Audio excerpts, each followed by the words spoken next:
Current climate policies will result in global warming of more than 3 degrees Celsius by the end of the century. According to the latest United Nations report, more than twice the rise agreed to nearly a decade ago,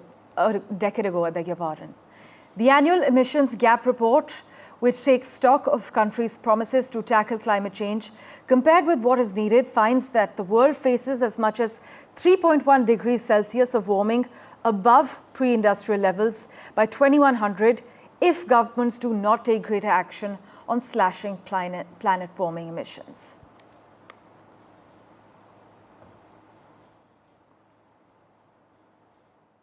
The message of today's emissions gap report is clear. We are teetering on a planetary tightrope. Either leaders bridge the emissions gap, or we plunge headlong into climate disaster, with the poorest and most vulnerable suffering the most. This report shows annual greenhouse gas emissions at an all-time high, rising 1.3% last year.